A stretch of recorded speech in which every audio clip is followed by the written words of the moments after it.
Donc, mon titre, c'est Jumeaux numériques communaux et intégration des projets BIM.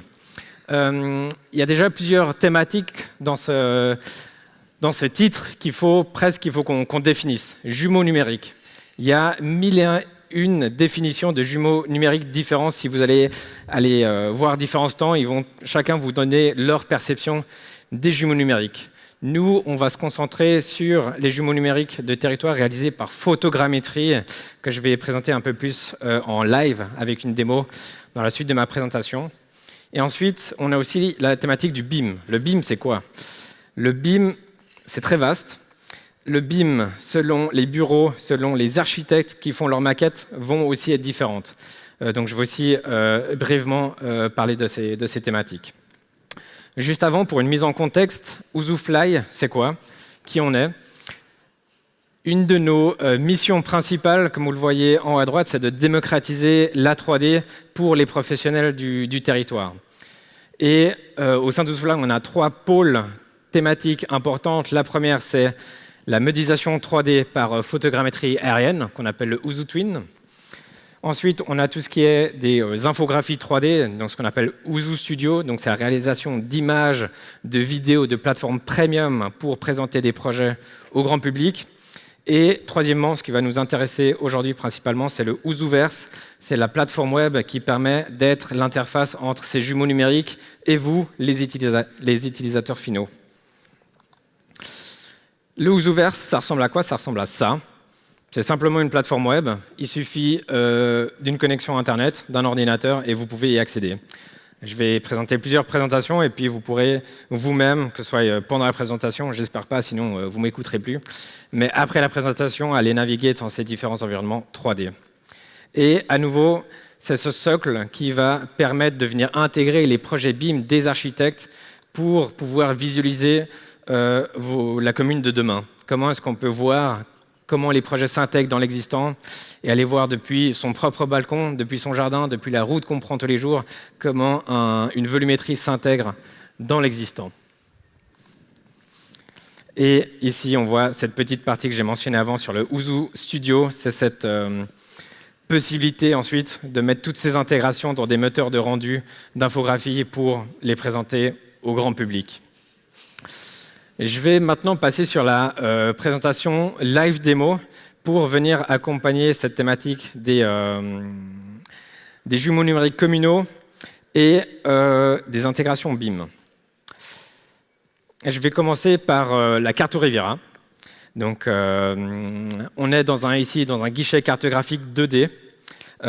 Donc, je pense que pas mal de gens sont familiers avec ces environnements.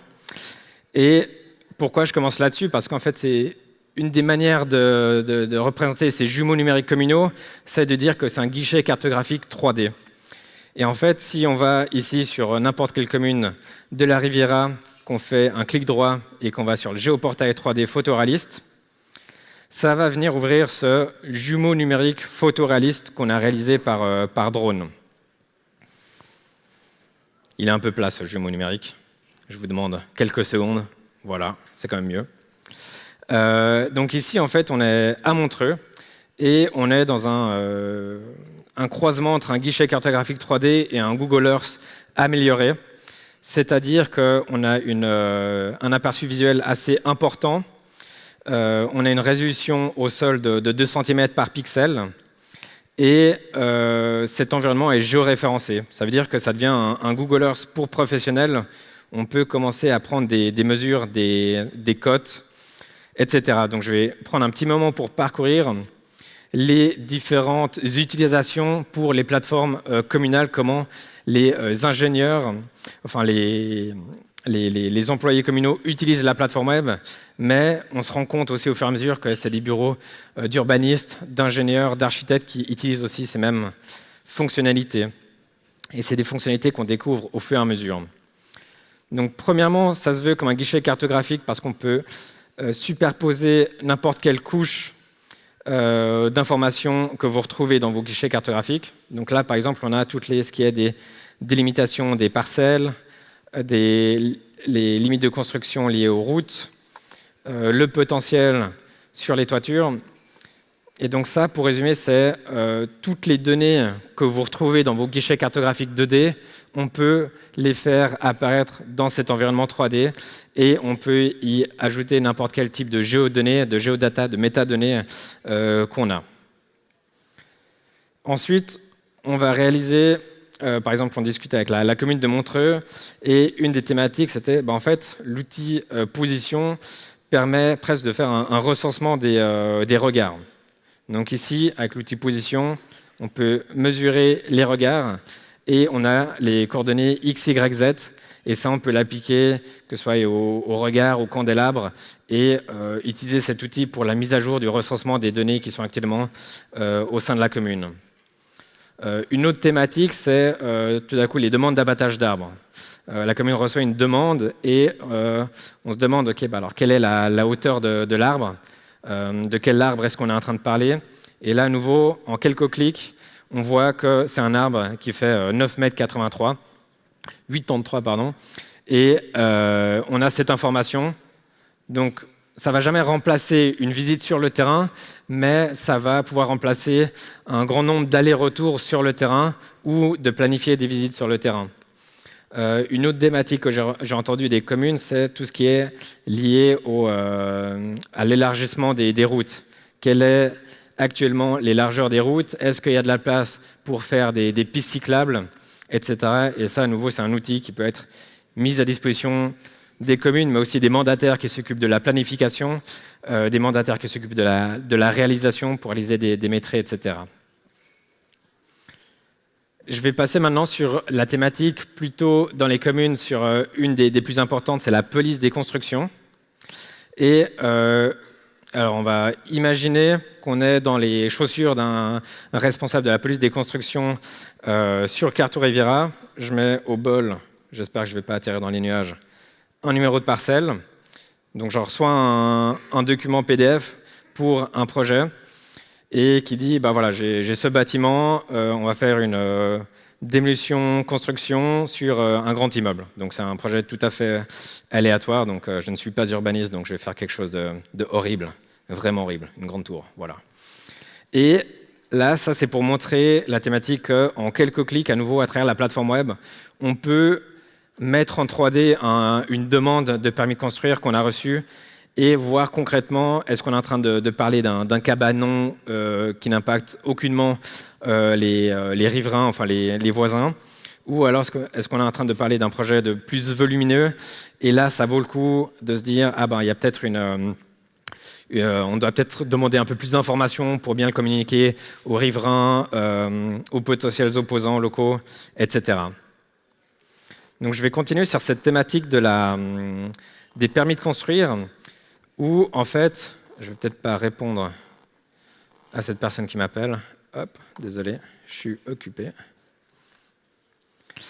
Donc ici, on a vu cette thématique, on peut en live, et vous pouvez le faire vous-même. Il suffit d'aller sur cartoriviera.ouvers.com pour faire tout ce que je viens de faire à l'instant. Et ici, si on est dans justement des projets un peu plus importants qui méritent d'être mieux communiqué à la population pour voir comment ce projet s'intègre dans l'existant, c'est là où on va récupérer les maquettes BIM des architectes et les intégrer in situ. Et à partir de ça, on va retrouver 3 outils assez puissants pour continuer cette compréhension de ce projet BIM dans cette plateforme communale. La première, c'est les outils de profil on s'est simplement inspiré des guichets cartographiques 2D qu'on connaît. Du coup, on a premièrement le MNT de Suisse Topo qui apparaît en bleu, et ensuite le MNS qui va venir couvrir tant les bâtiments existants que les bâtiments futurs proposés. On a aussi la thématique des ondes portées. C'est des thématiques qui nous reviennent souvent. On peut choisir n'importe quelle heure de la journée, etc. Et là, typiquement, sur une commune voisine, on nous a dit, voilà, il y a un projet de collège, il y a un habitant qui fait opposition lié à l'ombre. Et on a simplement pu intégrer la volumétrie du projet et montrer à l'habitant concrètement à partir de quel jour, telle date, quelle heure il commence à y avoir un impact. Là, il y a toute une question qui se pose, est-ce que c'est bien ou pas bien? Est-ce qu'on donne trop d'informations? Est-ce qu'on donne pas assez d'informations? Est-ce que les gens ont confiance en ces intégrations, en les données qu'on voit? En fait, nous, on va prêcher la transparence dans le sens où en fait, on ne peut pas tricher. Donc, c'est-à-dire qu'aujourd'hui, admettons à nouveau qu'on a cette riverain qui habite ici et qui fait opposition, ben, en fait, on peut aller directement depuis chez lui, depuis son balcon, et dire ben voilà, aujourd'hui, ce que tu vois, c'est ça, et ce que tu verras demain, c'est ça. Et en fait, aujourd'hui, on a vraiment une vision complète, un peu presque comme dans un jeu vidéo, du projet depuis n'importe quel point de vue. Et à nouveau, on peut se baser depuis le balcon, le jardin, la route que prend tous les jours ce riverain pour voir quel est concrètement l'impact visuel de ce projet.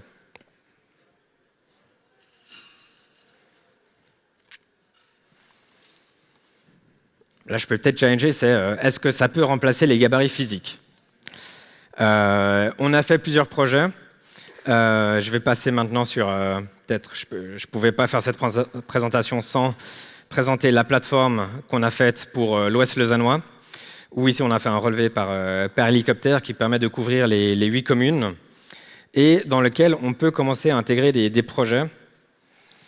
Et à nouveau, donc, si vous êtes venu par le sud de l'EPFL et que vous avez vu ce parking, en fait, là vous pouvez voir concrètement quel sera le futur projet qui sera intégré sur le site de l'EPFL.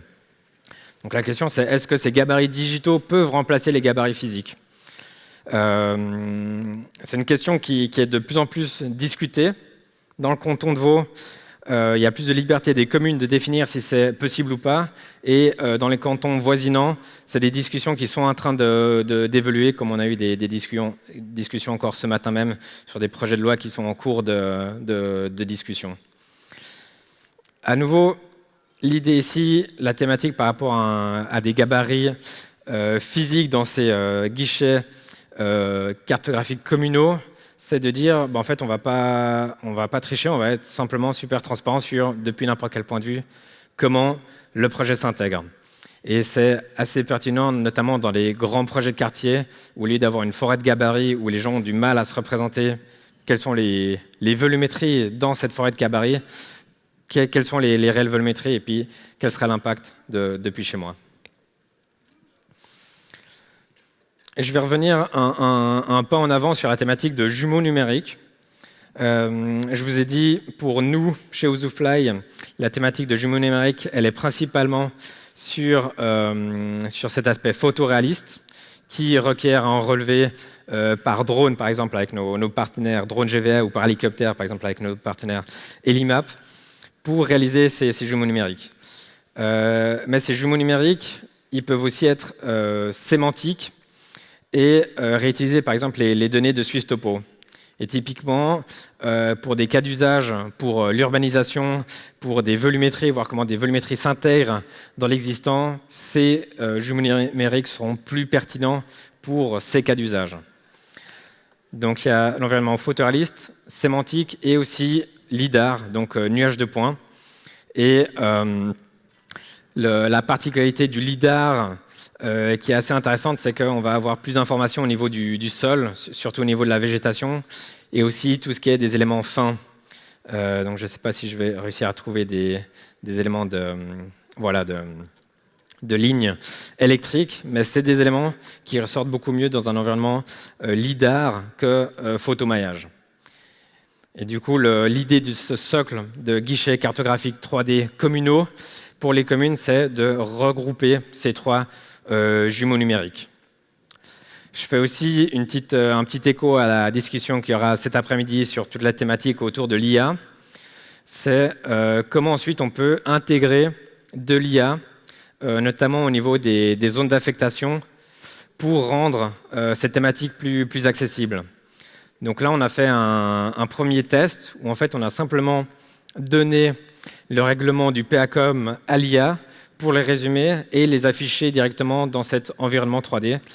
Et comme ça, que ce soit les développeurs ou même les autorités communales, elles ont en quelques clics les informations importantes liées par exemple aux distances à respecter, aux hauteurs maximum, etc., qui sont directement dans le plan.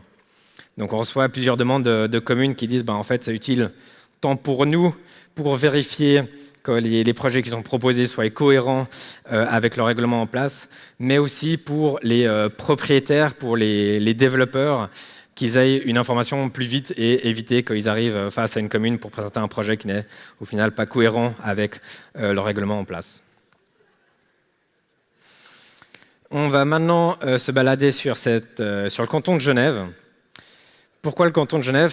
Ils sont un peu plus avancés sur la thématique des demandes de permis de construire, où en fait sur le canton de Vaud, on a simplement normalement les volumétries, enfin les emprises au sol, et du moment qu'on intègre une notion de hauteur, ce qui est intéressant, c'est qu'on va pouvoir les visualiser, ces notions de hauteur. Donc aujourd'hui, sur l'ensemble du canton de Genève, on peut avoir ce jumeau numérique, photoréaliste, sémantique, nuage de points, et on peut venir l'augmenter avec les géodonnées qui sont accessibles à travers des simples requêtes, à travers des API. Et ici, du coup, on peut se balader à travers le canton et voir quelles sont les élévations en cours, quels sont les développements, quelles sont les rénovations, directement à travers cette plateforme web et retrouver les outils que je mentionnais avant, donc la vue piétonne, les simulations d'ombre pour vraiment avoir une vue complète de cet environnement. Donc ça, c'est comment venir intégrer. Peut-être une dernière notion pour venir compléter cette thématique de jumeaux numériques communaux, c'est la 4D. Et c'est de dire comment est-ce qu'on peut commencer à utiliser des relevés historiques pour voir comment la commune évolue. Donc là, on est sur la commune d'Asnières, et en fait, on va pouvoir voir, par exemple, on a eu un relevé en mai 2022 et septembre 2024, et on peut voir l'évolution des projets. On voit par exemple ici un parking qui a été fini. En fait, ce qui est intéressant ici, à nouveau, c'est on a fait un premier test, mais c'est de pouvoir rapidement visualiser les différences volumétriques d'un relevé à un autre. Et en fait, comme ça permet de faire une sorte de heat map. Et très rapidement, on peut voir qu'il y a un arbre qui a disparu. Est-ce que c'était une demande d'abattage d'arbres qui a été demandée ou pas? Et en fait, avec cette heat map, si on veut, ça nous met rapidement en perspective les évolutions qu'il y a eu entre les différentes années.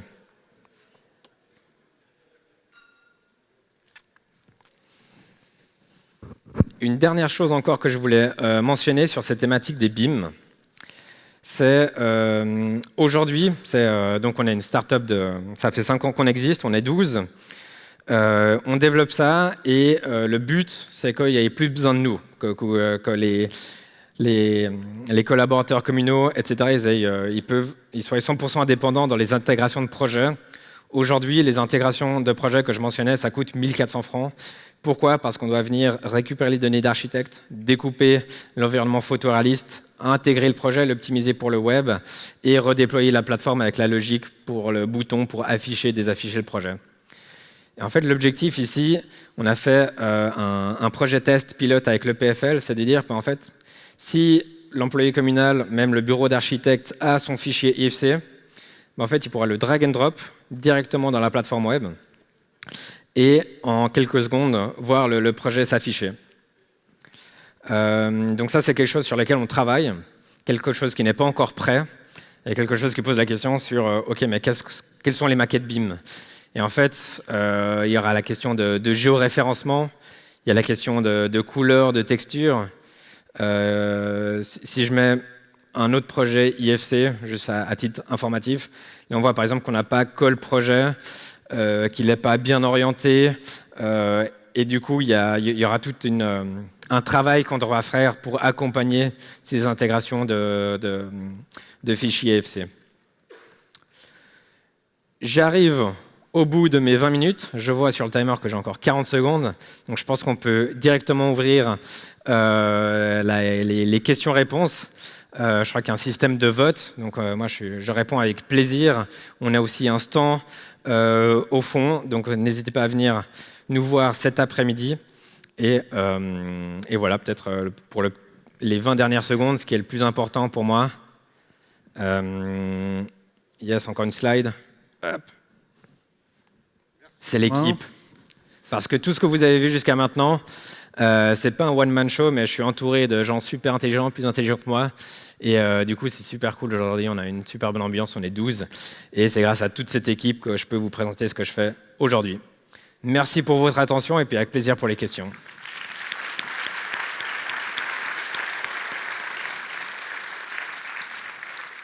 Merci Romain. Donc normalement, nous devrions avoir les questions qui s'affichent.